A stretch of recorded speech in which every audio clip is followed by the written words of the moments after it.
Welcome, everybody. My name is Ruben Torres. I work for the TSP branch as a TSP regional certifier. Welcome to the Technical Service Training Orientation, Conservation Planning and Instruction to the Field Office Tech Guy. I'm going to be your moderator for the day, and I will do some housekeepings as they go.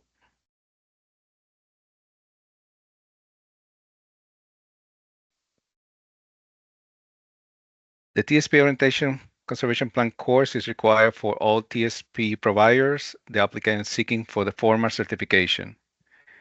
The meeting will not, in this case, will be recorded.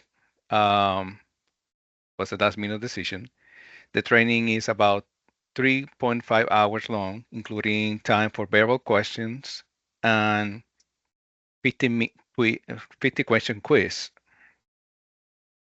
The satisfaction of the training requirement for all participants must be registered to the training. I'm sure all you guys did that. If you got any issues with that, please let us know. Attend to the full duration of the presentation of the training and pass the 15 question quiz no less than 80% score. At the end of the verbal question will be a QR and a live chat meeting so you can access the quiz.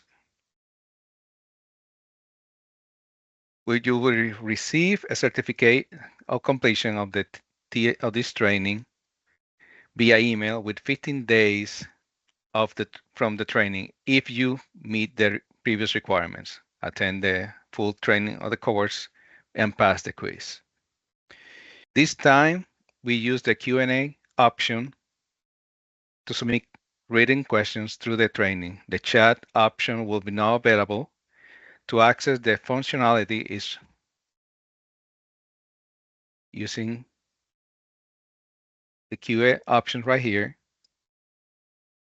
Attendees can access the panel of the teams and you submit your question. The panel look like this. You can type your question and hit submit at the end. The question will be answered as comes by the TSP branch.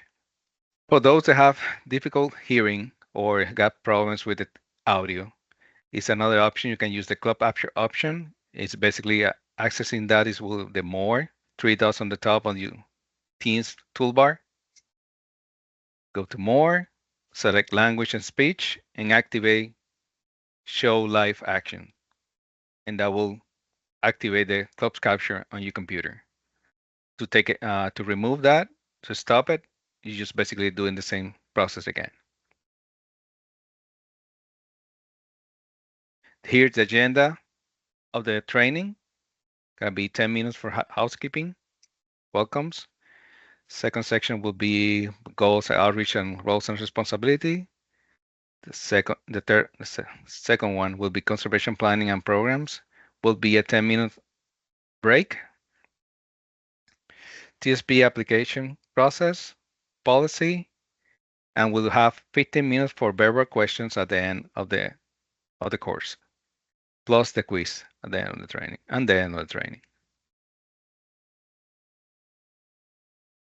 The presenters to date is myself, Ruben Torres, I mentioned it, Miguel Oliveras, the TSP Regional Coordinator for the Central Region, Peter Hoagland, the TSP Regional Coordinator for the Northeast Region, Stacy Branshaw, the TSP Regional Coordinator for the Southeast and the West Regions, Alison Aquino, TSP Regional Certifier.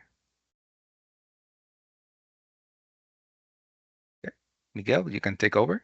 Yeah, good afternoon and welcome everyone to this TSP Orientation and Conservation Planning Live webinar hosted by the USDA NRCS. The TSP branch is excited to be providing this training so TSP applicants can meet this requirement and eventually, become TSPs. I am Miguel Oliveras, Regional TSP Coordinator for the Central Region and for the Caribbean area. I started my career with NRCS back in 2014, and I have served in many different capacities at the field area and state office level. I am originally from Puerto Rico, have a bachelor's degree in ag technology and a master's in soil science. I joined the TSP branch last May, like back in May 2023, and I spent most of my time, like 99% of my time, just working with TSP applicant, assisting with the certification process and just doing everything I can for them, to facilitate this process. So if you are in my region and need assistance with anything with the certification process, or if you're just getting started and would like to become a TSP, so please feel free to reach out to me. Okay, so now before we jump into the roles and responsibilities, we're just going to do a quick overview of the NRCS and a quick overview of the TSP program. As we know, NRCS is a non-regulatory agency under the USDA. That means that our job is to provide technical and financial assistance to agricultural producers. Our assistance is voluntary. We work with landowners and producers developing conservation plans that address identified resource concern across the landscape. And this is possible due to the different financial incentive programs, such as the Environmental Quality Incentive Program, known as the EQIP. These programs provide funding to develop these conservation plans and also provide the funding to carry out these plans by helping program participants with the implementation of the NRCS conservation practices. This slide here is to provide an overview of the NRCS structure at the different levels, starting at the top, the headquarter department, which is in Washington, D.C. We have the NRCS chief, Teddy Cosby. Under Chief Cosby, we have the regional conservationists. We also have deputy chiefs, directors, and other national level leadership in the different branches, including us, the TSP branch. We then move down to the state level, where we have the state conservationists. And under the state conservationists, we have the different assistant state conservationists and other state level leadership leading conservation efforts in the states. Down to the local level, we have the district conservationists and the field office staff. We also have, zone or area level staff, depending on the state, who are the ones providing the technical and financial assistance directly to our customers. Right, so the TSP program is broken into regions. Like I said, I am the regional coordinator for the Central region and for the Caribbean area. We also have a couple of regional coordinators covering the other 3 regions. Stacy Bradshaw, Southeast and West Regional Coordinator, and Peter Hugland, Northeast Regional Coordinator. They are on this call, and you are going to get an opportunity to hear from them today. The slide has our contact information, so if you need of assistance, please feel free to reach out to us. So what is a certified technical service provider? As you can see here, a certified TSP can be an individual, an entity, which can include businesses, nonprofit or similar organizations, can be American Indian tribes or other public agency who is certified by NRCS and placed on the approved list to provide technical services to eligible participants. Once approved by NRCS, or certified by NRCS, TSPs can provide technical services to eligible participants through conservation planning. They can also do outreach and training and can provide assistance with the design and implementation of regular NRCS conservation practices. So again, once certified by NRCS and placed on the approved list to provide technical services, your main customers will be, producers, landowners, and other American Indian tribes that are participating in USDA Farm Bill programs. But TSPs can also be selected by nonprofit organizations, public agencies, and even NRCS to the different agreements or contracts to provide, one of these technical services. So after going over the definition of a TSP, it is important to also go over the ethics policy. This is a reminder that NRCS employees are required to adhere to NRCS policy contained in General Manual 110, Part 4 or 5. This policy states that NRCS employees, number one, may not work as TSPs. Number two, they are prohibited from recommending specific TSPs to participants. And number three, they are prohibited from providing references for TSP applicants. So, this applies to NRCS employees. When it comes to non-USDA federal employees, these can include, partners, affiliates, contractors, and others. We suggest that you consult your agency's Department of Ethics office to ensure that you are adhering to your agency's or department's ethics rules and responsibilities. Um, if you are a partner with NRCS or affiliate or contractor, and you are thinking about becoming a TSP, you should contact your agency or department before seeking certification. This is something that should be contained in the terms and condition of your agreement. So, partners and affiliate must keep in mind the following. That conservation partner may not carry out TSP associated operation on NRCS property, and that conservation partner must not use NRCS resources or information system for TSP activities, because doing so, that will give you an advantage over other TSPs. And, NRCS, we cannot allow that. That is prohibited. Right, with that, let's jump into the TSP eligible participant and NRCS roles, responsibilities, and communication. So what is the role of a TSP? TSPs are the specialists in their field. As a result of that, they also have many responsibilities. So the TSP has the qualifications to provide a particular technical service. Let's say, developing nutrient management plans, providing assistance with cover crops. So that's going to make you the specialist out there when working with the landowners. As a TSP, you will take part in a collaborative conservation planning process. So if we want to be successful, this is going to take all of us, NRCS, the TSP, and the participant collaborating, communicating, and working together, as you can see here on this slide. Because ultimately, the TSP, the LEO participant, and NRCS, we all work toward the same goal, which is getting conservation on the ground that meets NRCS standards and specifications.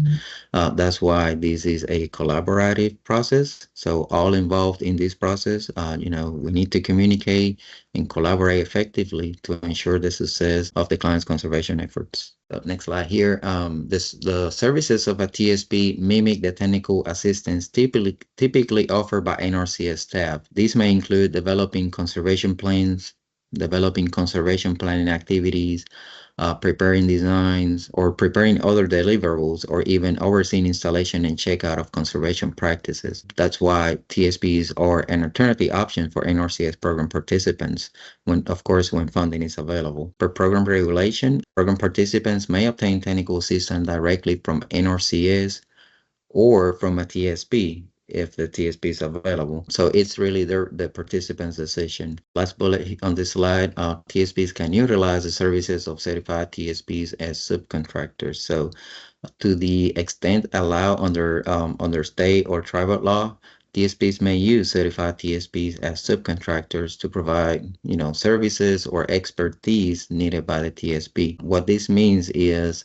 if a participant, let's say, needs a technical service that a TSP is not certified to provide, then that TSP may subcontract other TSPs that are certified by NRCS for that technical service. So this is an option for you. This is an option that TSPs have when working with customers. Like I mentioned, participants may obtain technical assistance directly from the department or when available from a TSP. So TSPs are hired by NRCS program participants to perform one or more aspects of the conservation planning process. This includes developing conservation planning activities, your CPAs, EIs, and CMAs, or providing assistance with the implementation of a conservation practice, which may include, the design, implementation oversight, or checkout of regular NRCS conservation practices. The eligible participant is the final decision maker for their property. And as a result of this, they are responsible for the planning, installation, and construction oversight and checkout of the conservation practices and activities that are included in their Farm Bill program contract. That program contract is between NRCS and the participants,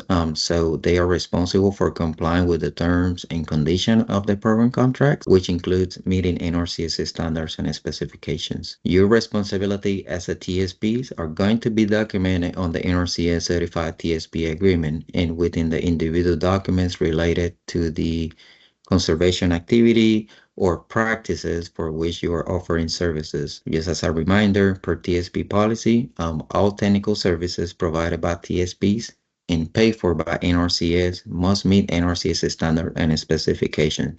That's why it's really important that you, as a TSP, become familiar with this planning activity documents and also with the deliverables associated with the design, the planning, or the implementation of a particular conservation practice. So this is more like a continuation of the TSP responsibilities. So the TSP is also responsible for delivering plans or other products to your client that meet NRCS technical standards and specifications. Plan that's developed by the TSP must address all the required deliverables. This is kind of related to what I just said. You as the TSP must ensure that you are delivering a high quality product to your client that meets NRCS technical standards and specifications. Keep in mind that failing to meet NRCS standards and specifications while providing technical services is a cause for decertification.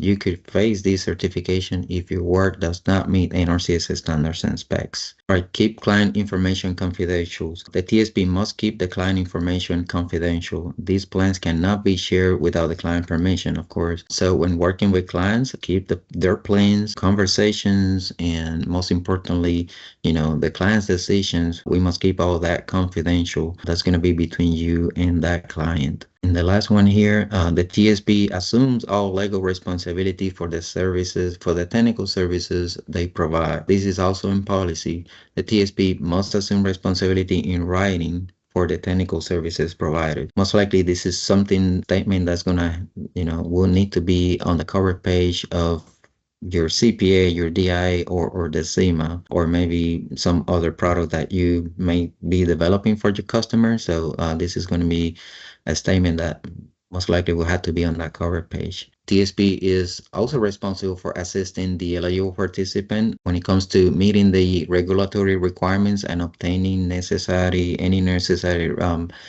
records, rights, permit, easement, and approvals needed to complete the work. What this means is like, if a permit is required, we have to do our due diligence in order to get that permit before implementing a practice, because we don't want to put that client out of compliance. So work with the eligible participant to help ensure that, all approvals or permits have been obtained prior to the implementation of that conservation practice. Communicate any technical issues immediately to NRCS. So this one is really important, so NRCS can act accordingly. It can be, just to give you an example, things such as maybe the location for the practice has changed. If that's the case, the design will have to be revised. Of course, if a design is needed for that practice, and the program contract will have to be modified before installing the practice. So technical issues like this one, it is your responsibility to communicate that to NRCS as soon as possible. Confirm the eligible participants' decisions in writing. It is important to confirm and document the participants' decisions. Remember that you will be preparing deliverables based on their decisions, and most likely the cost of your services will be associated or will depend on these deliverables. So you want to make sure that you explain the alternatives to the participant. Once you have the participant's decision, you want to make sure that you confirm that decision with the participant, and that you and the participant are on the same page before you start preparing those deliverables, just to avoid any issues later on. And then provide copies of all work products and deliverables and provide a final invoice for your technical services to your client. At a minimum, provide a copy for the participant and a copy for NRCS. So, NRCS local field office can conduct their review and keep copy of that plan in the case file. Also, your client would need to submit invoices and required documentation with their request for payment after those technical services are completed. Right. So some things that are highly recommended to TSPs. Number one, a written contract or agreement before providing technical services for the protection of yourself and your client. We recommend completing a written contract that includes, the cost, timelines, and deliverables. That contract or agreement must be signed by both parties, let's say the TSP and the participant. When developing this contract or these agreements, it's important to be as transparent as possible. Make sure that your client understand the costs associated to your services. For example, also the time it will take to complete the services, and then the deliverables that you will be developing for that customer. So obtaining a written contract with a client that clearly defines the expectations and deliverables, that's going to protect both you and the client, just in case a dispute arises. NRCS will not get involved in disputes between a TSP and a client unless the product does not meet NRCS standards and specification. And if that's the case, our job is to review and notify what is wrong with the deliverables, but NRCS won't settle that dispute. Also, another thing that we highly recommend is that TSPs develop a relationship with NRCS. So here are some things that you can do to build that relationship with NRCS. Number one, attend local NRCS public trainings or workshops. This will be a way for you to connect with NRCS and landowners in your county. Here, you can introduce yourself to local staff. Remember that they are your point of contact at the local level and can answer any questions that you may have. Number two, you can also attend conservation district meetings.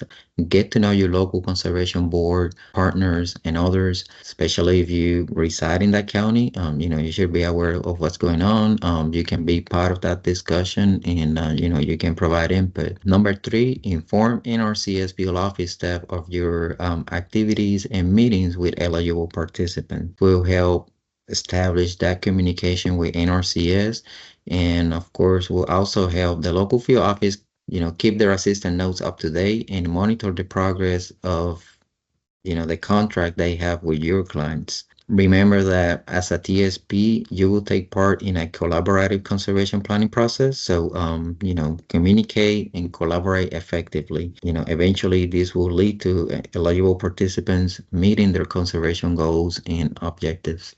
Okay, so now let's talk about the eligible participant responsibilities. The eligible participants' responsibilities are divided into three categories. Number one, the employer. The eligible participant is responsible for selecting and hiring the TSP, so the participant will become your employer. The coordinator. The participant is also responsible for coordinating with all parties to ensure effective communication and collaboration.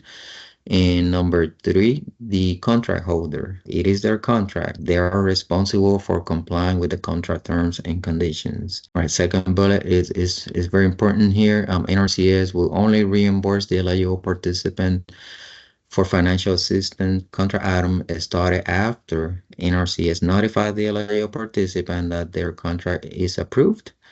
And number two, and technical services can begin. Remember that contract items are not eligible for payment if they are started before that contract is approved. If in doubt, we suggest that the participant reaches out to the local field office to follow up on the status of their contract. As the contract holder, the eligible participant is responsible for the following. Number one, signing the USDA contract or agreement prior to the commencement of any conservation practices or activities listed in their contract. When acquiring technical services from a certified TSP, the eligible participants are responsible for Number one, and entering into a program contract and a rating agreement with the TSP before acquiring, technical services from a certified TSP. So, we highly recommend that the participant, enter into a program contract with NRCS and also has a rating agreement or a contract with that TSP. Number two, the participant is responsible for complying with the terms and conditions of their signed NRCS Farm Bill program contract. This is going to include meeting USDA technical standards and specifications for any technical services that are provided by that TSP. Number three, they must meet the regulatory requirements and obtain the necessary records, rights, permits, easement, and approvals needed to complete the work. And a lot of times, especially when working with new customers, this is something that, NRCS and the TSP may know more about the required permits. So it is our job to make them aware, but at the end of the day, it is their responsibility to obtain any permits because they are the contract holders. And then once technical services are completed, the participant can request the payment. But when that payment is requested, the participants are responsible for submitting supporting documentation and invoices. So responsibilities as the employer. As you can see here, when acquiring, they're responsible for selecting and hiring the TSP. So when acquiring technical services from a TSP, the eligible participants are responsible for selecting and hiring the TSP. Most importantly, from the approved list of TSPs, and that TSP has to be certified for the appropriate technical service and certified in the proper state and county. If not, NRCS will not be able to reimburse the eligible participant for the financial assistance contract items listed in their contract if that TSP is not certified for that contract item or technical service, and if the TSP is not certified in the state and county. Keep in mind that NRCS does not make payments on their program contract for technical services provided by TSP unless the TSP is certified by NRCS for the services provided and is that TSP is identified on the approved list. The eligible participant has the option, to hire a TSP. Of course, this is going to be at their own expense. So they are responsible for paying the TSP for the technical services provided upon completion. But if the eligible participant, wants NRCS to pay the TSP directly from the reimbursed contract funds, then it is the responsibility of the eligible participant to sign and submit a USDA assignment of payment form to NRCS. This is an option if the participant would like to send the contract funds to the TSP as soon as, contract items are completed and NRCS issue that payment. The eligible participant is also responsible for communicating with the TSP. The participants can share information in the case file with the TSP. A lot of time, this is going to be, very useful, and it's going to help the TSP with the planning process and also preparing some of the deliverables. And yes, the TSP can access client's information, but it has to be with the written permission of the client. So for NRCS field office staff to share client information with the hired TSP, the eligible participant is responsible for signing the consent to release or receive information form, and they have to provide that form to NRCS. Because without this form, NRCS cannot share information with the TSP. A lot of time, get TSPs stopping by the local NRCS office or calling the local NRCS office requesting, information from that case file. Of course, if we don't have the written permission from the client, we cannot share that information. So it's not that NRCS is not wanting to collaborate with the TSP. So it's just that, we have to make sure that the participant, authorize that in writing. All right, so moving on to NRCS responsibilities, we are responsible for informing all eligible participants that they have the choice of Yeah, they have the choice of hiring a TSP for conservation planning needs. Per program regulation, program participants may obtain technical assistance. This can be, directly from NRCS or from a TSP if available. So here it's really their decision. But if working with a TSP, the participant must secure the services of a TSP that is certified for the services being requested. We are also responsible for providing the LEO participant with information about the NRCS registry, including how to search for a certified TSP. Just a quick clarification here. NRCS cannot recommend a TSP. We went over this at the beginning of the presentation, but we can assist the participant with this process. Number three, Farm Bill Conservation Program Administration. NRCS retains administrative and program responsibilities, which can include, taking applications for conservation assistance, determining the participant eligibility, ranking those applications, if approved for funding, approving those contracts. If a contract modification is needed, then, modifying and approving those modifications. When contract items are completed, processing those payments, complying with the National Environmental Policy Act, and many others. So that is our responsibility. Right, some other NRCS responsibilities, ensuring that conservation planning and application technology tools are available for TSP use. Here we are talking about tools like Russell 2, WinPST, Manure Management Planner, the Index, and many others. So TSPs can conduct the planning, coordinating and collaborating on site visit with the LAO participant and the TSP. And this is in order to establish collaboration and address any questions among the parties. So this is something that the three collaborators have in common, the coordination and the collaboration. So, NRCS is responsible for collaborating, but the TSP and the LAO participant are also responsible for that collaboration. And then the last one, we must explain the conservation planning process to the participant. Conservation planning is the foundation for all technical services provided by NRCS and by the TSP. So it is our responsibility to explain the planning process to that participant.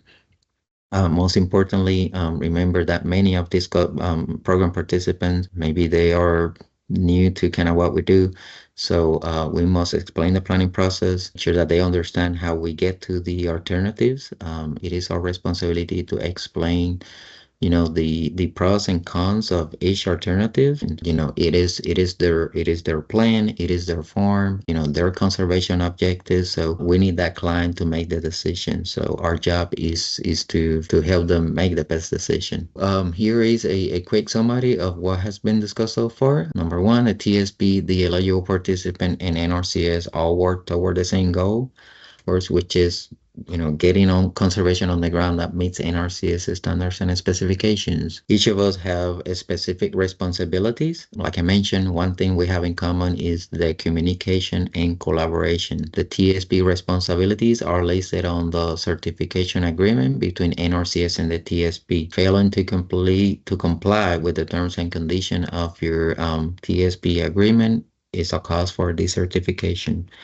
So that's just giving you another reminder. TSPs and their clients should create their own agreement or contract to outline expectations, services, deliverables, and financial arrangements. So this is highly recommended before providing technical services to that client. Good communication minimizes complication. So we must ensure that we are, communicating and collaborating effectively for the benefit of that customer.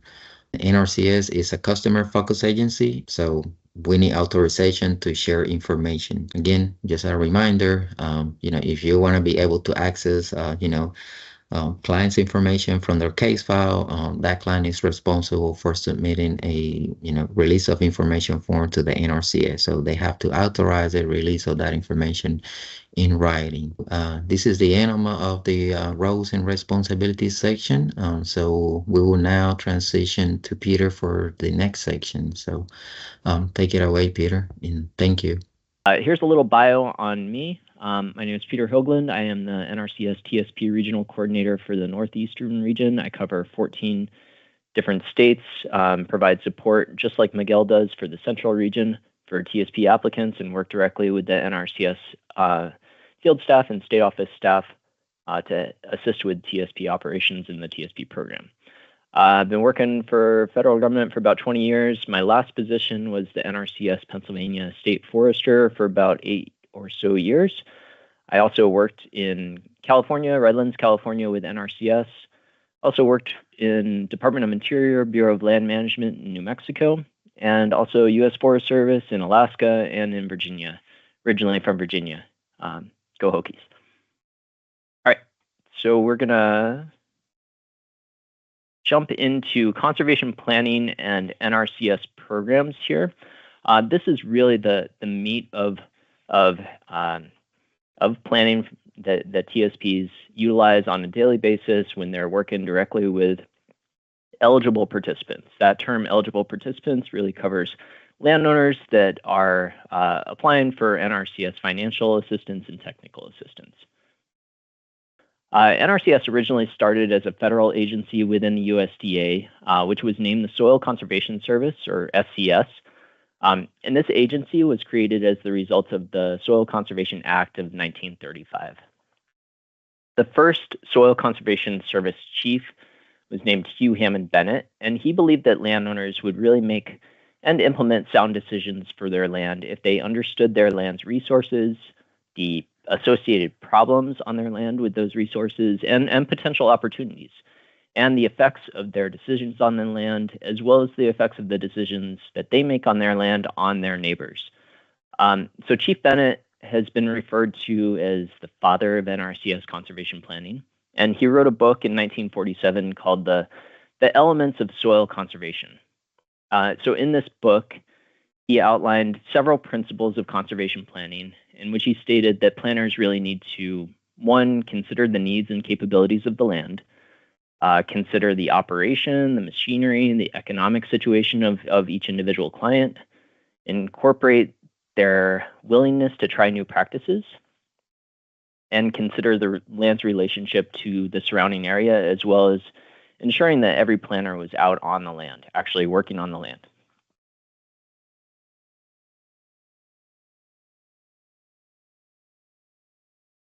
He also outlined that the conservation planning process had to be flexible, it had to be voluntary, and that planning really needed to consider both human dimensions as well as ecological considerations. So conservation planning has to also include possible cost-effective alternatives that address resource concerns, which are ultimately chosen by the landowner, the eligible participant. So Bennett recognized that there were several variables that can influence a client's decisions, which include social and cultural variables, natural resources, and economic and policy variables. Ultimately, conservation planning through NRCS really does occur on private lands, and therefore it's up to the client who actually controls that private land to make the decisions for their own land. So everything that NRCS does has to align with environmental compliance through the National Environmental Policy Act. So NRCS conservation planning is governed by the requirements of the National Environmental Policy Act of 1970, sometimes referred to as NEPA, not Northeastern Pennsylvania, but NEPA, National Environmental Policy Act. And that requires that all federal government agencies consider the environmental effects of their federal actions. So when landowners receive assistance, either financial or technical assistance through NRCS programs, and including if that assistance is planned by a TSP, then it's a federal action. So that needs to be evaluated according to the NEPA requirements because the action is supported by federal funding. NRCS field staff actually complete environmental evaluations using the information that technical service providers collect, and that needs to be shared with NRCS so they can actually do their environmental evaluations. This information includes kind of a whole host of items, but definitely the inventory of the current conditions, the operational information, and a list of special environmental concerns to assist the required environmental evaluation. And NRCS can and will notify the eligible participant about any of those National Environmental Policy Act special environmental concerns that they know of on their property. There might be inventory databases of special environmental concerns. And NRCS will conduct the required consultation if it's needed to mitigate any of those potential impacts, such as consultation with the Fish and Wildlife Service. So here is the list of the special environmental concerns according to the National Environmental Policy Act. These can definitely influence the development and the implementation of a conservation plan. So the absence and presence or the extent of a concern can have an influence on that conservation plan, as well as the potential on ground implementation of conservation practices. Some of these concerns are widespread throughout the country and could potentially exist anywhere, such as cultural resources or invasive species and historic properties. But some of these concerns cover really specific geographic areas, such as congressionally designated wild and scenic rivers. So when TSPs are collecting inventory data, they really have to keep note of any of these special environmental concerns so that information can be transferred over to NRCS staff who are required to complete those environmental evaluations. For conservation planning, which includes 9 planning steps that are broken down into 3 different phases. The next few slides, we're going to go over these 9 different steps. And basically, the 3 phases, phase 1, collection and analysis, is really where the planner conducts the resource inventory and documents the current natural resource conditions and discusses the current management and the landowner's objectives. Phase 2 is that decision support phase. During this phase, the planner develops conservation treatment alternatives to address the actual resource concerns on the property. And the participant is the one that actually selects the best alternative that meets their objectives in consideration of variables that are considerations for the client. And phase 3 is that application and evaluation phase. And so the term application in this phase is really talking about applying the practices and designing the practices in order to support the installation of the conservation practices. The evaluation of the conservation plan is based on the participants' feedback and the current conditions. So that step 9, the evaluation of the plan, could occur after the plan has been implemented and may inform to go back to the beginning phases and identify additional problems.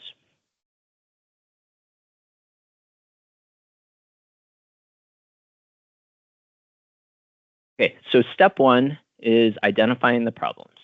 So in order to identify problems on a participant's operation, you really need to observe the land and listen to the participant.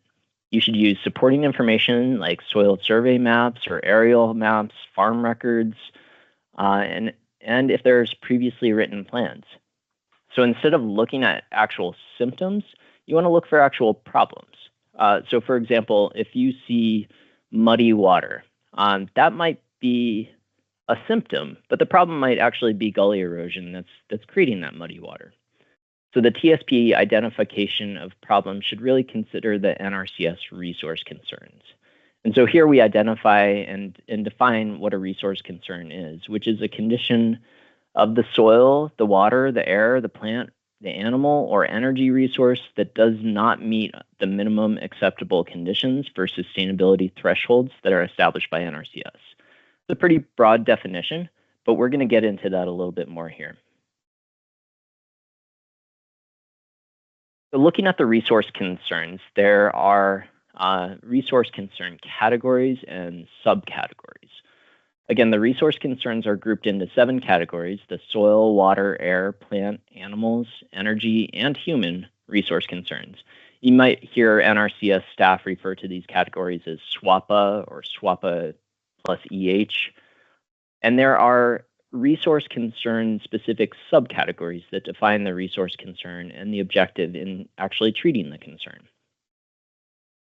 So for example, a resource concern category might be soil, and the subcategory might be sheet and rill erosion.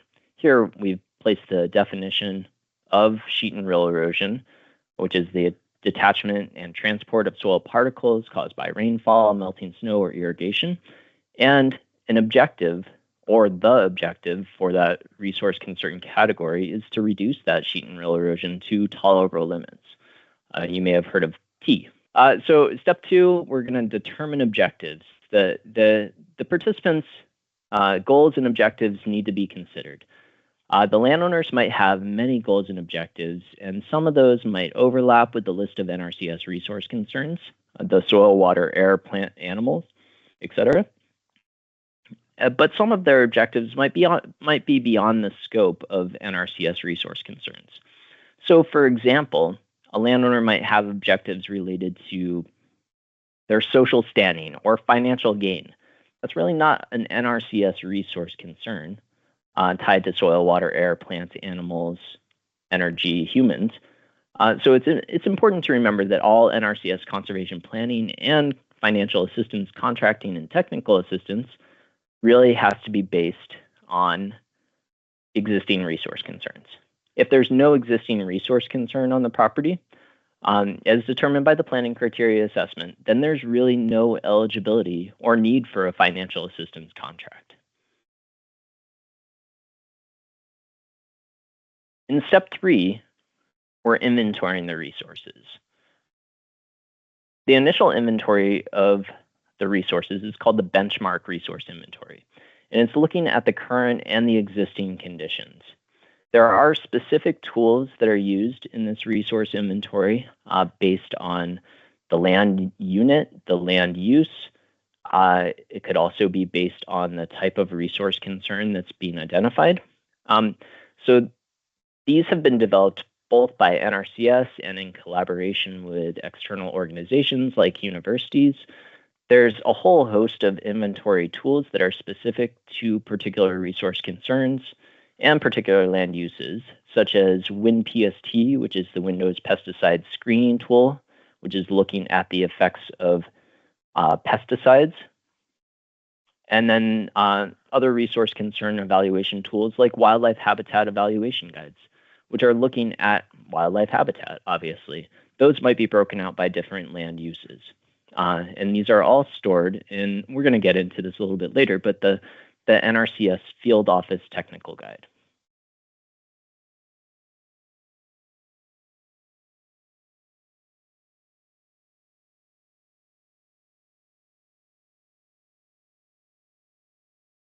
All right, step 4 is the last step in phase 1, and it's to analyze that resource data. So in this step, planners use the results of the assessment tools to compare existing conditions to minimum threshold levels to identify resource concerns. The planners have to assess any potential resource concerns and if there's a valid resource concern. If the tools are showing that a planning criteria is not met, then there is a resource concern. If the planning criteria threshold is exceeded, then there's not a resource concern. So, for example, degraded resource conditions are only categorized as a resource concern if they don't meet those planning criteria thresholds. And the planning criteria thresholds are defining those minimum conditions. Think again about the tolerable limits for soil erosion, T. If you have greater than T, then you have a resource concern. If you have less than T for soil erosion, then you do not have a resource concern. So the National Resource Concern List is a list of all resource concerns and applicable planning criteria that are found in the National Resource Concern List and Planning Criteria document. This is found in the Field Office Technical Guide, and TSPs are really expected to use and understand these criteria in conservation planning. This includes the minimum treatment necessary to address the resource concerns to the point where sustainability is functioning and is used for the intended purpose. Also in step 4, you need to analyze the existing conservation practices. So existing conservation practices are those that are functioning in their intended purpose, and they are They are considered an actual conservation practice if when evaluated, the situation meets the actual planning criteria threshold. So a conservation practice is something that is site-specific. It's a treatment that is either a structural treatment or a vegetative treatment, or it can also be a management technique used to meet the specific needs of planning or implementation of conservation planning. Conservation practices have standards and practice specifications developed and adopted by NRCS state offices. If a state office does not have an NRCS conservation practice standard adopted, then it won't show up in the state's field office technical guide. And then it's not an existing conservation practice because it hasn't been adopted by that state.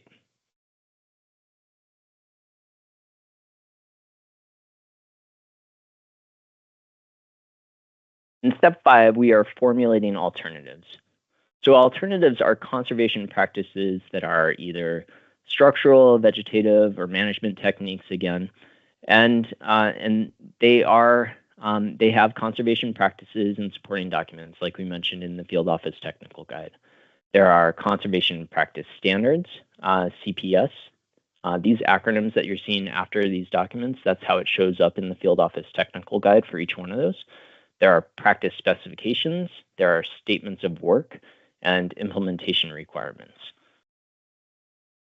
So in step 5 on conservation practice standards, we do have to formulate alternatives. The practice standards give specifications that are used to develop resource concern treatment alternatives.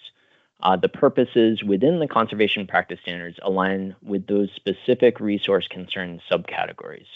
So for example, with a resource concern in a water category and subcategory of nutrients transported to surface water, it would show up exactly like that, or very similarly worded in the actual conservation practice standard.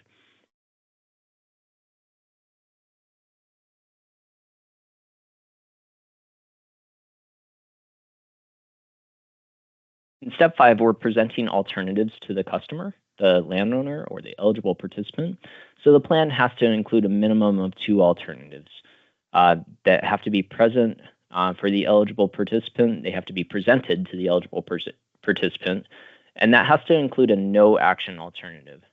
For a no-action alternative, it's really a clear way to explain how the actual degradation of the resources will continue if they don't take any action, if they don't implement a conservation practice or implement something to address that resource concern, and how that will continue into the future. The TSP recommended alternatives should include conservation practices that will address those actual goals of the existing resource concerns and also meet the planning criteria.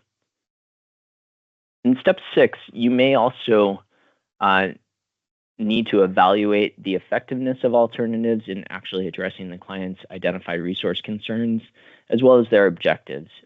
And there might be other considerations that a landowner eligible participant has. You need to consider those things. There might be environmental considerations, such as regulatory restrictions or wildlife habitat needs for specific species. There might be financial considerations, such as how much out-of-pocket costs the alternatives might require if they select those alternatives, or if there might be tax implications of selecting that alternative. There might be timing considerations, such as seasonality limitations on access to the property, or the availability of labor in different seasons, or if the alternatives are scheduled in a logistical order for the participants to actually implement, or for a contractor to actually implement the practice. And lastly, there might be operational considerations, such as how much production they need to have a viable operation from their lands, and if they might want to consider how selecting the alternative may impact the legacy, the legacy planning of their lands, how they're going to pass it down to their family.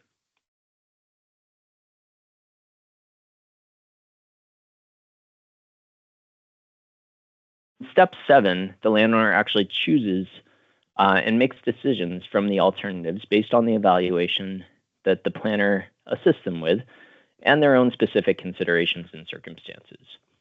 The TSP has to document the eligible participants' selection of their alternative in the notes and correspondence section of their plan.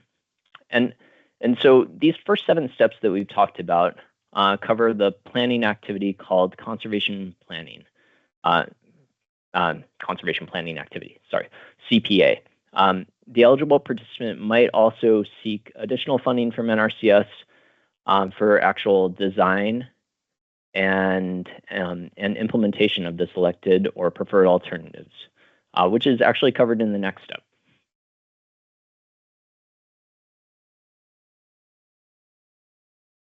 In step 8, we implement the plan.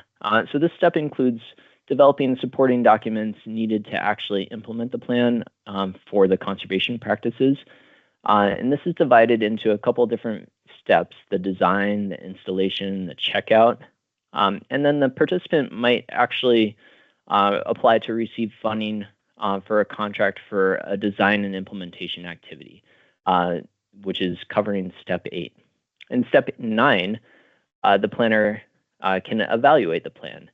And this is really an ongoing process and can push us back to restarting the 9 steps of conservation planning. You evaluate the property to make sure that the conservation practices are performing as expected, or if there's additional resource concerns that have been created or uncovered, or changes in circumstances.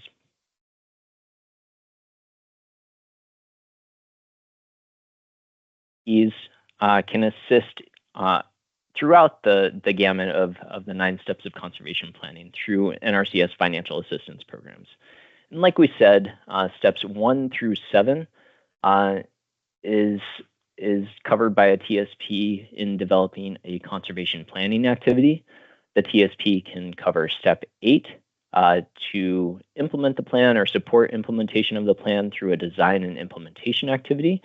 And then the TSP or a qualified individual can work on step 9 to evaluate the plan through a conservation evaluation and monitoring activity. So jumping over into NRCS financial assistance programs, the primary program that TSPs are involved in is called the Environmental Quality Incentives Program. And so this is a national program that's broken down into different initiatives that can help farmers, landowners, forest landowners, ranchers to integrate conservation into their operations. There's different specific initiatives. So an example of that here is the Lesser Prairie Chicken Initiative. This is focused solely on wildlife habitat for lesser prairie chicken. And this is applicable in a couple of different states. And then another program that TSPs are involved in sometimes is the Conservation Stewardship Program. And this is really helping landowners and eligible participants build on their existing conservation efforts while improving and strengthening their operations. So within the Environmental Quality Incentives Program, NRCS programs can fund TSP services. They can obligate financial assistance contracts for a landowner to receive a conservation planning activity, a CPA, which covers steps 1 through 7, a design and implementation activity, which covers step 8, or a conservation evaluation and monitoring activity, which covers step 9. Also, like we talked about earlier when discussing step 8, there are in some states, not adopted in every state, but in some states there are something called 900 series, which are practice-specific design or installation or checkout services for a TSP to complete.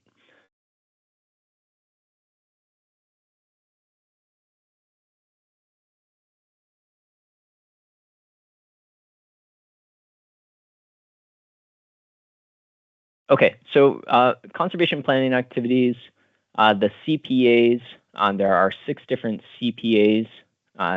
You can see them here. The 102 is the Comprehensive Nutrient Management Plan. The Forest Management Plan is the 106. grazing management plan, soil health management plan, conservation plan supporting organic transition, and the conservation plan, which is general planning. There's only 6 of these. These are plans that are developed by TSPs, and it's a record of decisions, of the participants' decisions, and all the supporting information and inventory for a treatment of a unit of land, such as a forest.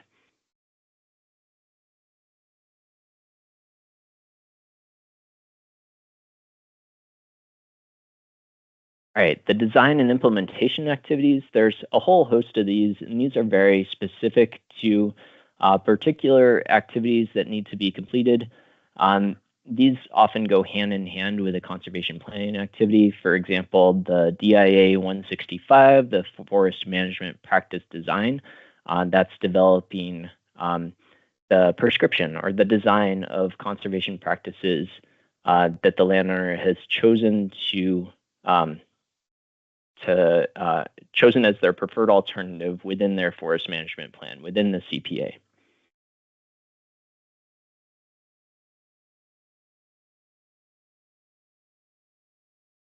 And then conservation evaluation and monitoring activities, there's also a whole host of these, and these are very specific to certain land uses or certain types of planning activities. For example, the ag energy assessment. That's an energy assessment of a headquarters operation, taking a look at specific recommendations for energy improvement.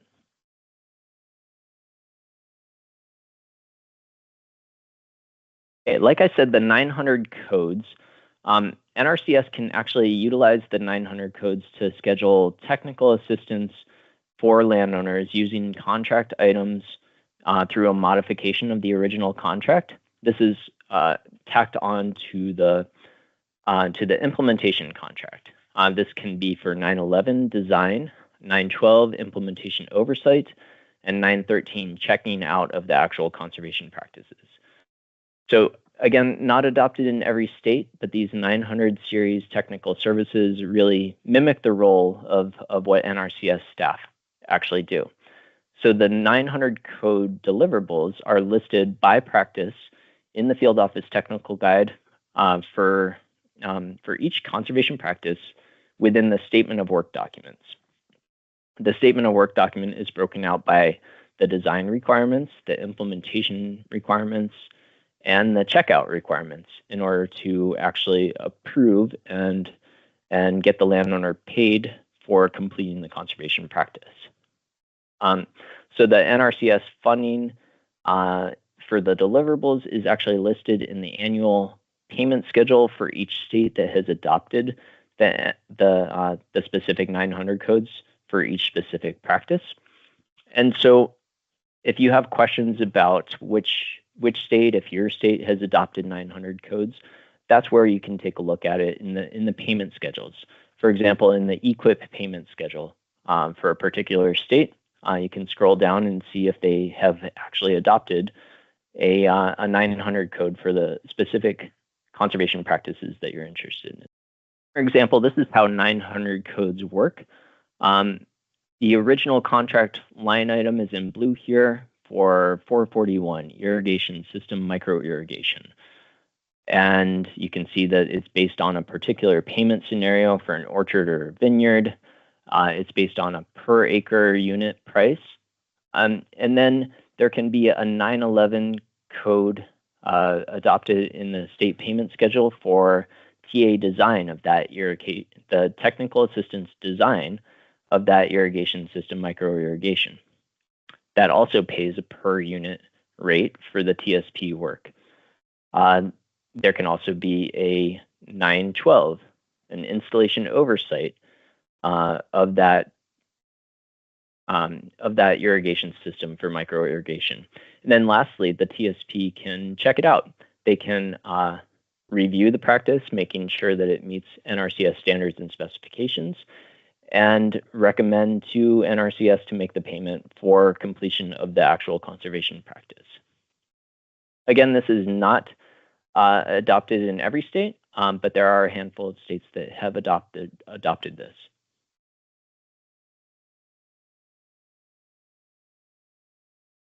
So here's a summary of what we covered. The NRCS 9 Steps of Conservation Planning is a process that integrates economic, ecological, and social considerations. And it assists landowners, agricultural producers, forest landowners, ranchers, with strategies to actually meet their objectives while improving their natural resources and addressing resource concerns. Conservation plans can be developed by technical service providers, including conservation planning activities, the CPAs, design and installation, quality assurance and checkout services can also be provided by TSPs. And funding for TSP services is obligated through actual financial assistance contracts between NRCS and the eligible participants. I am Stacy Bradshaw. I am the TSP Regional Coordinator for the Southeast and the Western states. I was a former Virginia State TSP Coordinator and also served as Program Manager between 2017 and 2023. And then in 2023, April, I joined the TSP team full-time. So I'm happy to be here, and we will get started talking about the application process. The application process. The application process is relatively simple. It's how we formally certify NRCS or TSPs for the services they offer. Requirements for certification may vary by conservation activity, conservation practice, or geographic location. What I mean by geographic location means that the state NRCS office may have specific requirements, or a state agency may have a law requiring a person to be certified in nutrient management, for example, or be a registered forester in order to perform forestry activities in that state. It could also be both of these scenarios, especially if a state has adopted the state statute as their state requirements. We will be posting a list of NRCS state requirements to our website really soon, along with the regular criteria. So just look for that in the next little while. Again, with the application process, completion of technical training, which we are providing that today. This is the one course that all TSPs must take in order to become certified. Now, depending on what services you'd like to offer your clients, may require you to take additional trainings through our AgLearn system, and we'll talk about that in just a little while. You have an option of becoming certified under work experience. That's really important to be able to demonstrate that you have the knowledge, skills, and abilities to perform the work, to plan the forest management plans, for example, or nutrient management, or an access control, for instance. Professional certification is really important for those of you on the call today that are certified crop advisors. We have that MOU for you to be able to become certified through the Society of Agronomists. Then there's state-specific considerations. I talked about that a little bit, and quite a few practices or activities require sample of work. And this simply makes sure that you are following the deliverables and meeting NRCS standards and specifications. The application process. We have the TSP website, which we have tried very hard in the last 12 months to provide everything that the landowner or the technical service provider would need out there on our website. This includes forms that the client might need. It includes information about particular NRCS applications that might be useful, such as Russell 2, soil loss predictor, pesticide predictions, that sort of thing. So it also gives you information about upcoming program changes or trainings. Then we have the AgLearn system. This is where those additional training courses to develop your skills and understanding of NRCS policies and standards comes into play. For those of you who won't require any additional AgLearn training, today is the only training course that you have to worry about. But out there on the website is the criteria. Once you are able to get into the registry, then it will also provide a list of trainings that are going to be required for the services that you want to offer as well. I will show you a lookup tool in just a little bit that you can also use to see what those training requirements might be, depending on the certification option you select. And then, of course, registry is our online process for application approval and maintenance of TSP records. This is where you're going to upload information, your training certificates, your transcripts if they're required to show that you, if you have a wildlife degree, for instance, but you want to do forestry practices, you can certainly do that for a forest management plan, but you have to show that you took forestry classes, and that's where your transcripts would come into play for that. Then there's any professional certifications that you would upload as well at that location.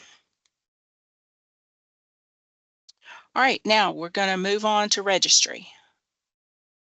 So there's 3 types of applications. The first is new. You've never been certified or expired before. You're going to get a number. It starts with TSP-25 for the year, and then it'll assign some other 5 or 6 digit number. That number in the middle there, I mentioned 25, that means that you became certified in 2025, or the current year that we are, fiscal year that we are in. For some people, their TSP number may be TSP-03-1015. That means that they've been certified since 2003 when the program started. Secondly, there's the renewal application. This application will announce to you that you have 120 days remaining before your certification expires. And then, of course, modification is simply an active certification where you want to make changes. These changes might be adding additional state, might be adding additional practices, or removing states and practices if you want to narrow or expand your business. So the application process is pretty straightforward. You know, there is quite a lot for a technical service provider to do and gather before they can actually hit that submit button. And once you do, we have 60 days to review all the information that you provided us, have the state discipline leads review your samples of work if they're required for the practices or activities that you want to be certified in. So we're going to review your qualifications and requirements for activities. We are going to then assess the need or program availability for those locations. This is something that you would want to talk with your state about. What are they looking for? What are their resource concerns? How can you help them based on your knowledge, skills, and abilities to help the client get conservation on the ground and address their resource concerns? So next, you would want to complete required trainings, gather those support documents, for examples, your work history, your licenses, your education, transcripts if you need to upload those. Then you're going to submit all the required documentation. Materials are reviewed by NRCS technical staff, as I mentioned, and then you will receive your TSP certification agreement listing the practices and activities and where you've been certified, the location specifically. the Technical Service Provider Conservation or Certification Agreement. I cannot stress enough how important it is for new and renewing TSP applicants to review this certification agreement. This outlines what you're promising to do on behalf of your clients. It also, in order for them to receive technical and financial assistance, while it's important to be familiar with all the sections, we really want you to pay close attention to sections A through G, which outline the USDA standards and specifications, compliance with any applicable laws or regulations, your work quality, that you take responsibility and liability for the work that you provide to the landowner, that you agree to a quality assurance review, that your work is going to has met standards and specifications. You're going to agree to report and document when you have professional licenses that are coming up for expiration, that you update your profile. You're going to self-certify that you possess and keep current all those license certifications and registrations. And one other thing I'd like to mention is item K, well, actually item J and K, that Miguel spoke about this in his part of the PowerPoint, that safeguarding personally identifiable information of your clients is very important. You know, you don't talk about your clients with other potential landowners or clients. You just really want to safeguard that information. Of course, you share it back with the NRCS, but just want to call that to your attention as well. You might see that in the form of a question a little bit later. TSP certification requirement. The summary of all national level certification requirements is available on the TSP website. Then the additional state law or state level requirements, which might need to be met, will be out there on the TSP website very soon. We haven't put that new list out there, but that will be coming soon. Be in a couple of places, especially under additional information or additional resources at the bottom of our web page.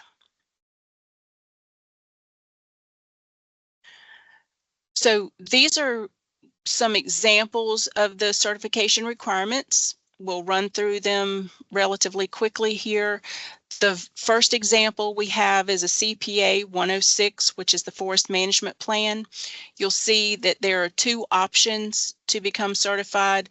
The first is professional certification, and with that you have to be a member, a certified forester, or have full membership in one of the two forestry associations, either Society of American Foresters, SAF, or Association of Consulting Foresters, which is ACF, and or have your state board certified forester credentials.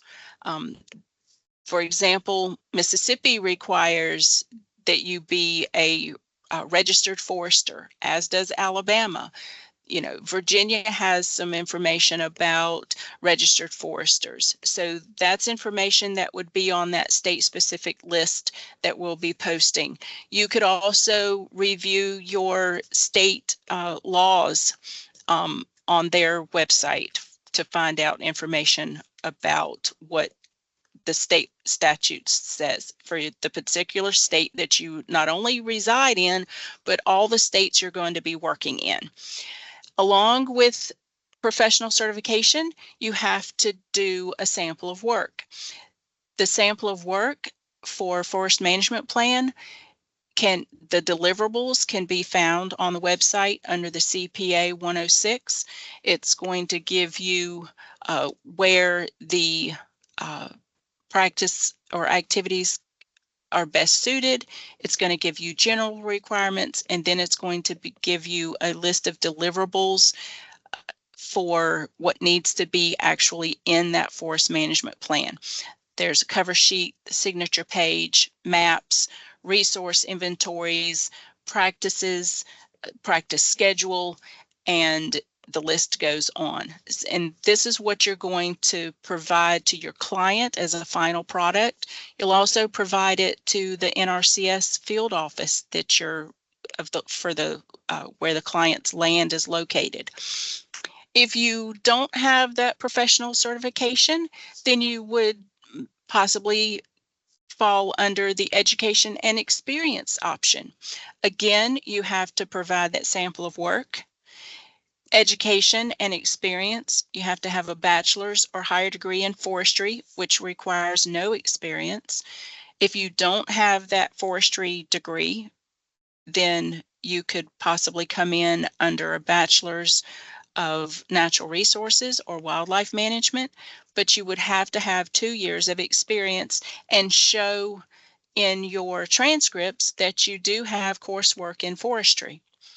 And then there's a list of trainings that you would have to also do to qualify under education and experience.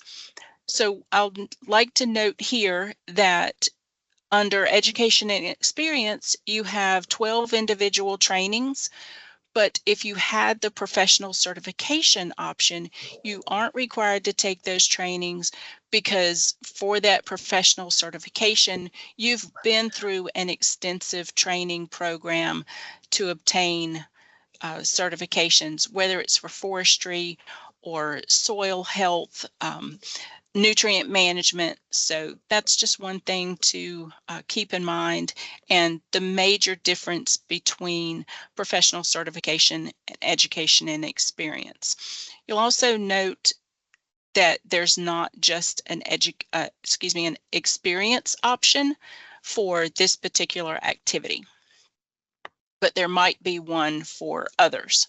So moving on to the CPA 199 conservation plan. Again, it's simply professional certification. This one is a little bit more involved if you want to be able to provide a CPA 199 conservation plan to a client. Some states don't pay for CPA 199, so that's something to check on if you're interested in that. This again requires a level 3 conservation planner certification.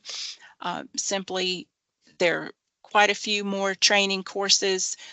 There's level 1, level 3, and then you also have to submit a plan that will be reviewed by the state.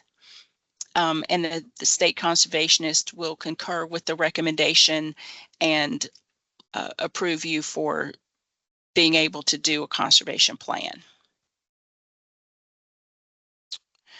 Pollinator habitat, this one is becoming a lot more popular.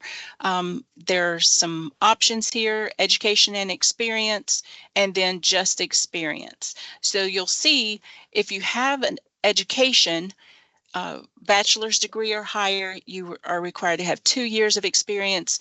And if you don't have that education component, then 3 years of experience is required, and both options require a sample of work.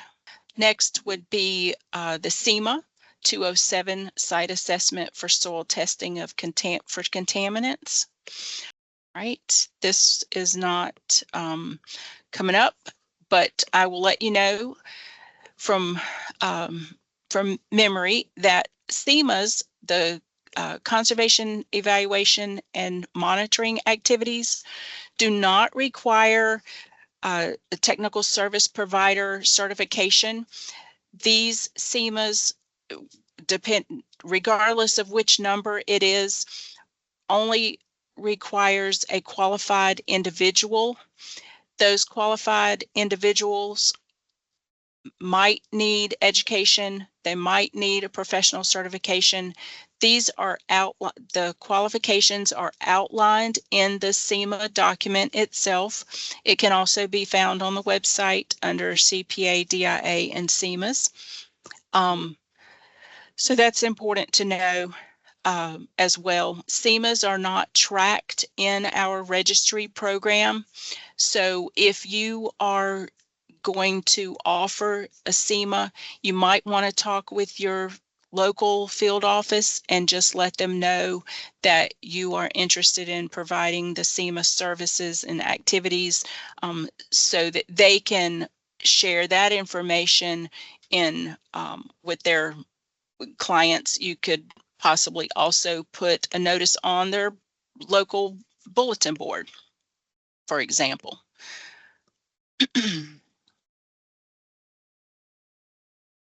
All right, moving on to example 4, conservation practices. These are standalone practices.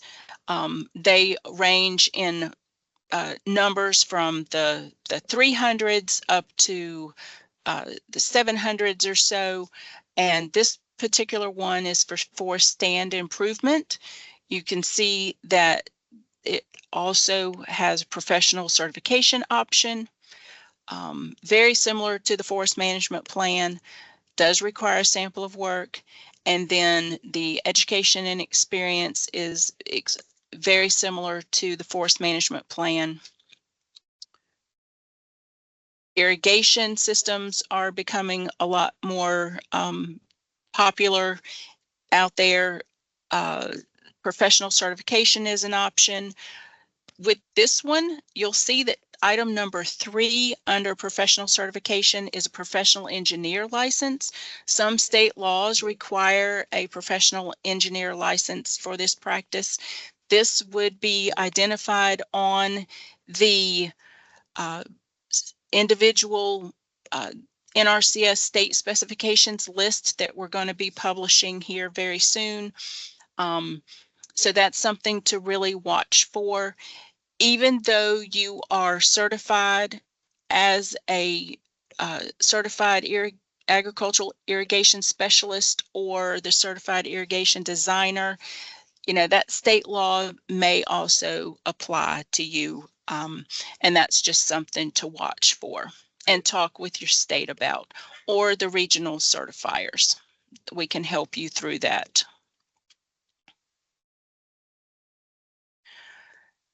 So for TSP certification, you are going to agree and maintain your professional certifications and licenses.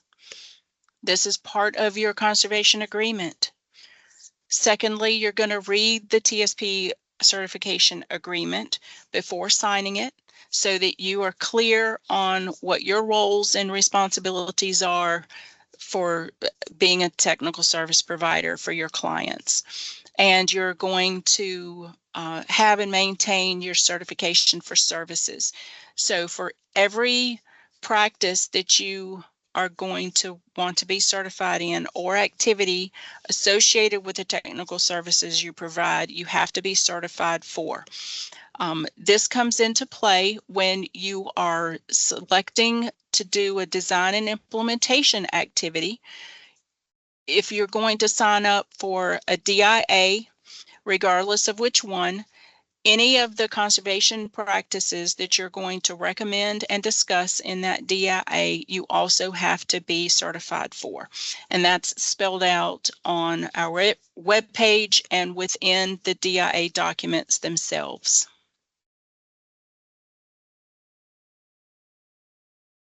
Renewal process. We suggest highly that you renew your certification within that 120-day window. Certifications are required or effective for 3 years and will automatically expire unless they're renewed. So that window of 120 days is really important to watch, because you don't want to get down to the last 30 and submit a renewal and end up having some changes to your renewal, and then we have 60 days before we are required to make a decision, you're going to expire for 30 of those days. And that means you would not be able to complete work for your clients. You can't turn in anything done with those in those 30 days that you are officially expired, and you're going to be removed from our public facing Find a TSP site. So again, please just watch your emails for notices about your 120-day expiration time window. This is a topic that none of us ever like to be concerned with or have to talk about, but we do have a decertification process, and the reasons for decertification are listed here. First one is if you repeatedly fail to meet NRCS standards and specifications while delivering technical services for an eligible participant.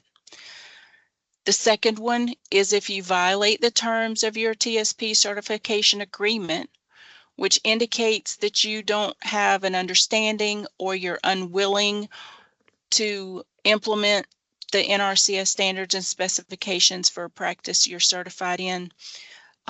If you're engaged in a scheme or device, including coercion, fraud, misrepresentation, or you provide misleading information, or for any other cause of a serious or compelling nature as determined by NRCS that demonstrates your inability to fulfill the terms of your signed TSP certification agreement.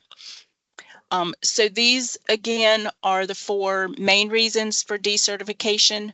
I'll mention that, registry is an online application, which when you click sign and submit, you are signing electronically. You will get a copy of your certification agreement. So just want you to know that you have that, will have that for your records. And then we also maintain a copy of it as well. So just in summary, the PEGA registry is our primary system for submitting and receiving applications. This is where you do your initial certification or application, you modify or request renewal. You'll review your profile information every year to make sure that your licenses and professional certifications, training, experience are all up to date. Thirdly, if your certification or renewal is deferred, you will receive an email message notifying you of why it was deferred. The email message may include how to address these deficiencies. We didn't go over this in this section, but I'll give you, for example, if you signed up for micro irrigation and you didn't have a professional engineer's license in the state that required one at the state level, that might be a reason for being deferred.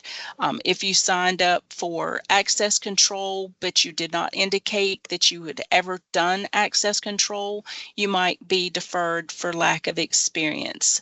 And then always talk with your regional coordinators if you have any questions concerning the TSP application process.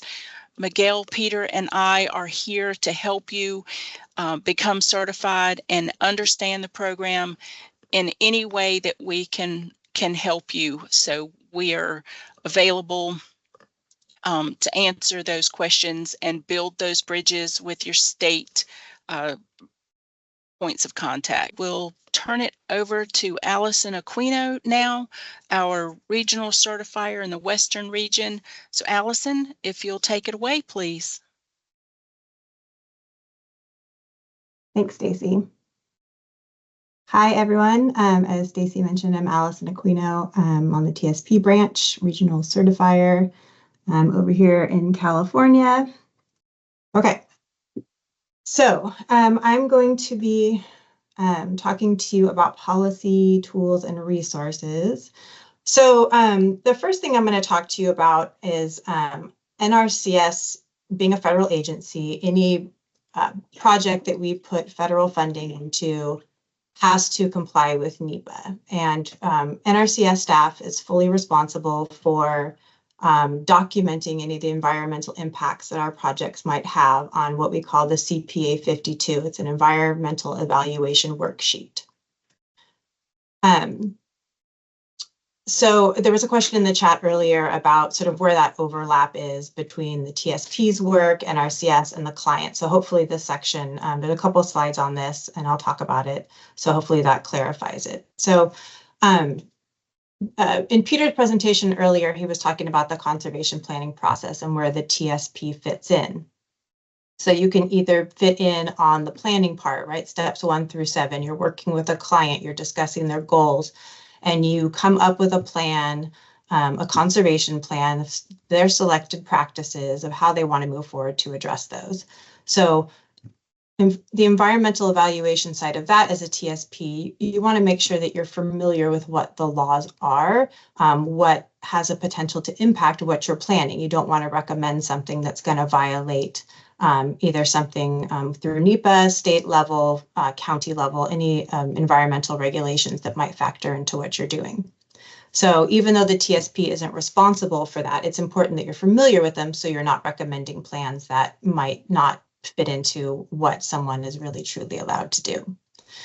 And then if you're working more on steps 8 or 9, which would be the design, assisting with implementation oversight, or certifying that the practices have been installed correctly, then it's also important that you know what's on this environmental evaluation worksheet so that you are helping to guide the client through the process in a way that meets whatever permits they might have had to get put in place, any kind of avoidance measures, anything like that. So the first bullet here is probably the most important one. So the TSP doesn't complete the CPA 52, NRCS does. But it's very important that the TSP understands what's on that document and what considerations are going into this project, either during the planning or implementation phase, so that you're not helping a client move from start to finish without incorporating those considerations.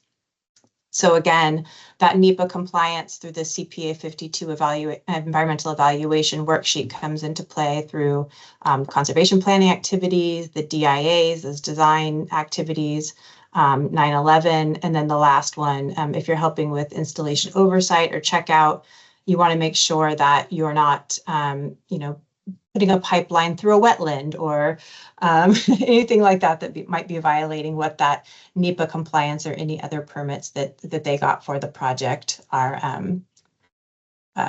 Make sure everything's followed. So the environmental evaluation worksheet it's an Excel. Typically, we're kind of changing some of the formatting these days, but there's a bunch of different tabs. But the main one is essentially a summary of what has been planned. So as mentioned earlier, during the conservation planning process, we typically give our clients up to 3 alternatives, minimum of 2. So one being a no action alternative, the second one being whatever that client has decided they want to move forward with. Oftentimes we'll have a third alternative. And so the CPA 52 has locations where you list what those alternatives are. Then below that, NRCS will describe what the impacts of each of those alternatives are. So what are the effects? Sometimes there's no effect, sometimes there's a minimization measure or avoidance measure. It'll list that out.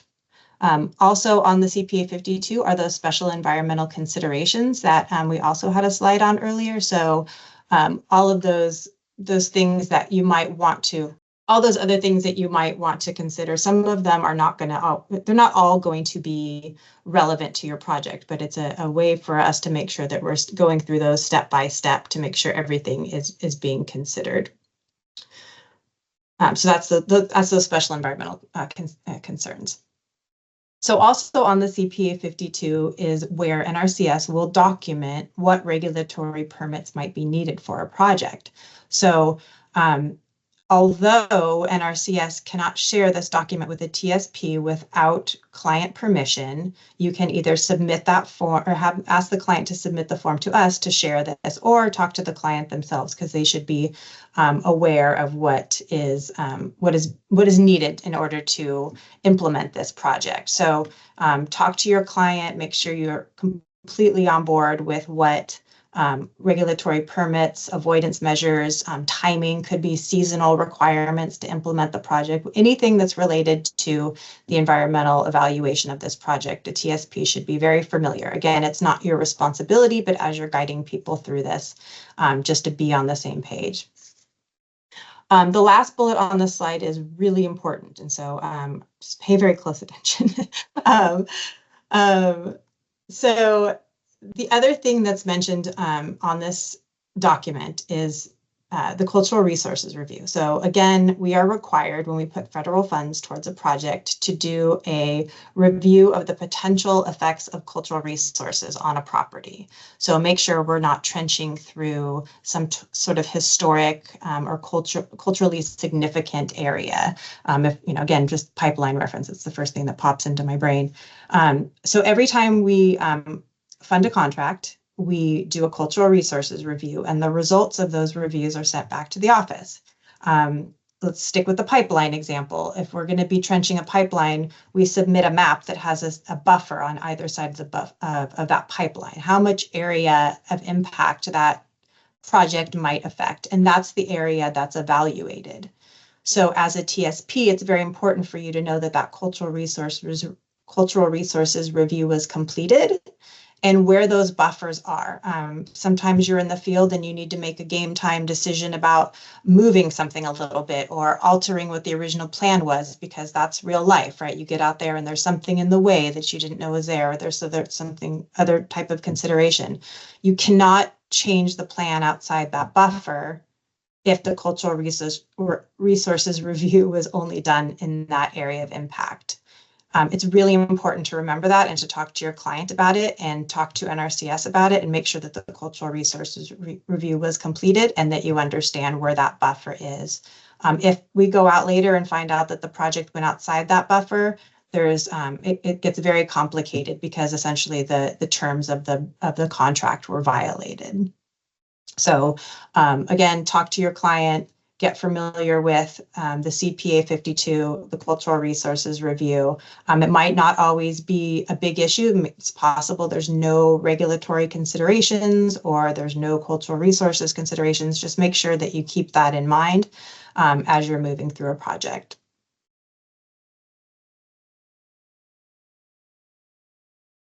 So the next topic I'm going to speak with you about is our field office technical guide. There is a link to this in the chat. So it's the second one from the bottom. So if you have, if you want to scroll around in there while I'm talking, feel free. This is a publicly available site. It contains all, if not most, if not all, of the technical information for our conservation practices and planning considerations. So this is only technical materials. There's nothing in here about the specific funding programs, about TSP processes, nothing like that. It's just technical information. So you're going to probably use this website quite a bit. It's really good to get familiar with it, to poke around, to see what's in there. And so I'm going to go through these 5 sections. I'm going to really dig into section 4 there quite a bit more, but I wanted to make sure that you got a chance just to see them as we move through. So section 1 is these general resources. Every state keeps their own field office technical guide. So when you go to that website link, you'll have to select the state that you're working in. And when you drop into your state, it'll give you these sections. And so obviously the things like state maps and laws, things like that are going to be quite different. So if you're working in multiple states, make sure to get familiar with the FOTG for the states you're working in. But again, you can kind of poke around in here. It does say cost data on the slide because some states do house that, but there's also a link in the chat to the Farm Bill Program annual payment schedules, and that's going to be your primary place to look for what the payment rates are for both conservation practices, conservation activities, things that would go to the client, as well as any states that do have those 900 codes for the 911, 912, and 913 services. Section 2 is going to get into more of these natural resources information, cultural resources information. And again, each states are going to be a little different, but just if there's something you need to reference or just familiarize yourself on the natural resources and cultural resources of a state, it's a great place to start. Planning 3 are the resource concerns and planning criteria. So if you're working with a client on that conservation planning step, the steps 1 through 7, with that phase of the conservation planning process, this is going to house a lot of the information that you are going to need for that. The first, on the screenshot there on the right, the first thing is a conservation activity plan. That's an outdated term that we used to use, but some people do have some residual caps out there, so it's still on there, but you probably won't see that, and just pretend it doesn't exist moving forward. That CPAs, DIAs, CEMAs, that'll get you to the same place that the link in the chat will get you, which is the NRCS website link to the CPAs, DIAs, and CEMAs. So you can get to it either way. That in the FOTG, it'll just link you back to the primary website. But again, this is the planning criteria, all those things that people are going to need to reference when you're in the conservation planning phase. If you're not helping a client with the conservation planning and you're coming in on the tail end, maybe more of the design implementation phase, it's good to be familiar with these forms and these documents as well, because it helps you get a better idea of why you're doing, the parts that you're doing at that stage. Okay, so section 4, and again, we're going to dig into this one a lot more. This is going to be if you're working on the design, implementation, checkout services, this is going to be very critical. And if you're working on the conservation planning phase with a client, as you're recommending practices, this is going to be the critical part to make sure that what you're recommending is actually fits the description of that conservation practice according to NRCS. So again, this is section 4. These are the practice standards and supporting documents, and this is, we'll have some more slides here on that. So the primary document for a conservation practice is called the Conservation Practice Standard. It's all of the primary guidelines for when and how you would plan, design, install. It's the primary document for that conservation practice. So as you're reading through here, you'll get an idea of when and how these practices can and should be applied through NRCS programs. They'll have different combinations of the information listed on the bullets there, but some will touch on things like installation and operation and maintenance things, but those also are captured on other documents as well. But this is the primary document. If you're recommending a practice, you really want to make sure that it meets what is written on this. So go into the FOTG, go to section 4, read the practice standard. Sometimes there's only certain land uses that our practices can be planned on. So it's really important that you're not recommending a practice on a land use that isn't allowed by our program policy. The conservation practice specification is the next document, and it goes inside that practice standard a lot more. It's a lot more in-depth guidance on how to install that practice, how to implement it. This is a pretty simple example we have up here. This is just, I know it's really small, so that's why I was sort of suggesting you poke around a little bit on your own too. This is the livestock pipeline practice specification, or spec, you might hear it called a lot by field office staff. So this is going to have things like backfilling a pipeline. Some of these practice specifications are much longer. The one for fence is very complex because it goes through all the different kinds of fence, spacing between wires, barbed wires, smooth wires, all of those types of things. So again, as you're recommending a practice, the practice specification is going to be important to understand what the client will have to do to install or apply that practice. So the next document is the implementation requirement. So this is a template. It's going to provide a bunch of different locations for the details that are specific for the project you're working on. So this is specific to the property. It's specific to what the client decided they wanted to do as far as, where and how, or what the purpose of the practice is. So the example here is mulching. It has a place for how thick the mulch has to be, how many pounds or cubic yards per acre.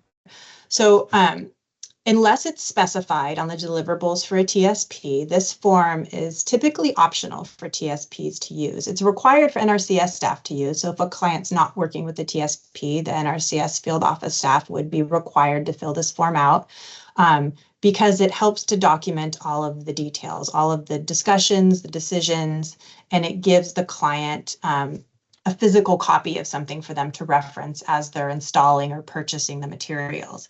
So although it's not required for TSPs unless it's stated in the deliverables, it's a nice form to use. It's recommended. It'll help you with your communication with the client. So oftentimes I think we've all been in those situations where you're like, oh, we talked about that, or I wrote that in an email, and the different versions of communication are sort of flying around. This document, it offers a location to consolidate all of it into one place and really clarify any details in a single location. So I would recommend using it, but again, unless it's stated in the deliverables as required, it's not something you are mandated to use as a TSP. So Section 4 also contains the statement of work for each practice. And this is a critical document for TSPs who are working with a client on those 900 series. So the 911, 912, 913. This is the document that spells out exactly what your deliverables as a TSP are, what the work products are. So if you are working with someone on silvopasture, which is what this example here is for, and an NRCS program participant has hired you as a TSP to assist with 911 design, 912 installation, and or 913 checkout, this is what you are required to do for that client. And the NRCS payment rates for these services are based on these deliverables, right? So as we say, hey, we're going to add funding to this client's contract for them to hire a certified TSP to complete these deliverables, we've looked at these deliverables and said, hey, it takes about this amount of time for someone to do this. And here's, an estimated rate per hour that a technical professional in this field would charge for that. And those rates are set per state, and that's what it's based on. So you're not, as a TSP, required to do anything else for a 911 payment that is not described in these deliverables on the statement of work document, and so on for the 912, 913. So a client can hire you to do whatever they want outside of this, but as far as NRCS programs go, this is where our payment rates are. This is what our payment rates are based on, and this is what the field office will check when you submit your work. Hey, we're processing a payment for design for this silvopasture project, and they'll look through the documents that you provided or that the client provides and says, yep, all the deliverables have been met, we'll process that payment. Installation, yep, all the deliverables have been met, I have them here in my hands, it's documented, and that's how that process works. So this is a really critical document. Sometimes you'll be in a situation where there'll be a deliverable and you're like, that's not really appropriate for this project. It's not really relevant. We're not doing that. Just make a note somewhere that it wasn't relevant to the project. These statements of work are done at a state level. So with anything with a lot of variability, there's going to be situations where maybe something's not relevant, but that's fine. You can just make a note of that. But again, the statement of work is where all the deliverables for a TSP are listed.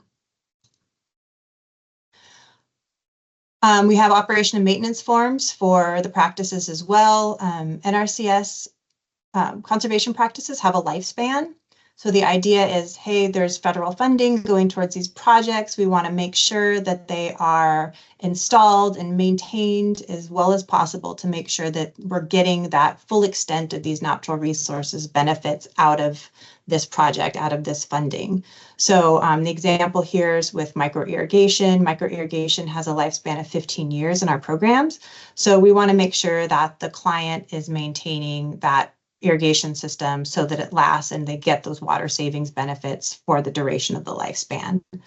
So you'll see a requirement for the TSP to assist with documenting what the O&M is going to be. So this is where you would find that again, section 4. These are all in the field office technical guide. So section 5 are these conservation effects. It's kind of going back to that conservation planning phase. We're selecting this conservation practice, and we think that we can estimate what the physical benefits or effects in general, positive or negative, that implementing this conservation will have on the resource concern that was identified. So again, you just want to be familiar with these things. So as you're providing your TSP services, that you can kind of see how it's all fitting together. And the last thing I want to point out on the field office technical guide is it does have a it does have a search feature. If you're looking for something, you can utilize the search feature. If you're not sure, I find it's often more fun just to kind of poke around because it helps familiarize me or you or whoever with all of the different sections. So some of the other resources that I wanted to mention here is the TSP website. And that is also in those links there. I think it's the 4th one up. If you scroll down towards the bottom, there is a link called additional resources. And that's going to have a lot of the forms that we've mentioned today, that assignment of payment form that was mentioned earlier, which allows NRCS to directly pay a TSP instead of paying the client and for the client to pay the TSP. That's an option that the client has to just sort of skip that step. And they can provide an assignment of payment form to us. That consent to release information form that's been mentioned several times that allows NRCS to directly provide the TSP with some of the relevant contracting documents that they would need to really be able to perform their TSP services to the best of their abilities. There's links to some videos on there, some civil rights information. There is a link to the CPA 52 environmental evaluation worksheet that we talked about earlier, but that link is getting fixed right now, so I might want to check back on that in a couple days. There is another form for TSPs who are working on the 900 series, on the 911, 912, or 913. If you're working as a TSP for those services, you have to submit an invoice for your work. And this form is sort of a combination of a place where you can document what your costs were to serve as an invoice, and also a location to document what the final installation amounts are that is going to be relevant to the client's portion of the payment. And then there's information on TSP policy and regulations if you want to dive in a little bit deeper. The state-specific training modules are also under this section on the TSP website. So as part of your TSP certification requirements, there are state-specific training modules that you need to go through that are relevant to each of the states you'll be working in. So that's where you would find those. And then AgLearn is our primary online training website. So you do have to have get access for it, but the trainings are free of charge. So if you're going through the regular TSP registry process with us, you will have access to AgLearn. If you are becoming a TSP through a third party, like some of the certified crop advisors are, you would have to get permission separately to access AgLearn, but that is an option. So just some other resources for you as you're getting familiar with NRCS. And the programs. That's it for the section on policy and resources. That is also the end of all 4 of our training sections. So just to give everyone a quick summary, and then as you might have gotten a little quick sneak peek there, we'll do verbal Q&A, and then we'll do the quiz 15 minutes. We'll post the link in the chat to the quiz 15 minutes before the conclusion of the meeting. It's 15 questions. It should be pretty quick there. So So in general, today's training should have covered all 5 of these bullet points for you. So we discussed the roles and responsibility of a TSP, what NRCS staff is supposed to do, and then what the NRCS program participant is also responsible for. So understanding where all 3 of those roles fit into the process from start to finish is really essential. And it might take a little while to get familiar with it, but when everyone knows their roles and responsibilities, it makes the whole process go a lot smoother. Obviously, the 9 steps of conservation planning is our baseline for our programs. So as a TSP, it's good to know what the whole process is from start to finish, and then to see where your services will be integrated into that. We discussed the TSP certification process. So if you're a new TSP, the renewal, and then the decertification process if that's needed. And then we just discussed some of the policies and technical resources, the environmental evaluation that NRCS is responsible for, but that the client and the TSP need to be familiar with so that they can implement the projects accordingly. And then where a lot of those technical resources are, specifically the field office technical guide. And again, section 4 has those practice standards, practice specifications, and the statement of work with the deliverables for TSPs who are performing those services. And the points of contact for the TSP certification process. And you got a little bit of overview at the beginning there about how NRCS is organized from the headquarters in DC all the way down to the field office in your local county. And if you have any questions, the TSP branch staff, the TSP regional coordinators are your primary points of contact for that.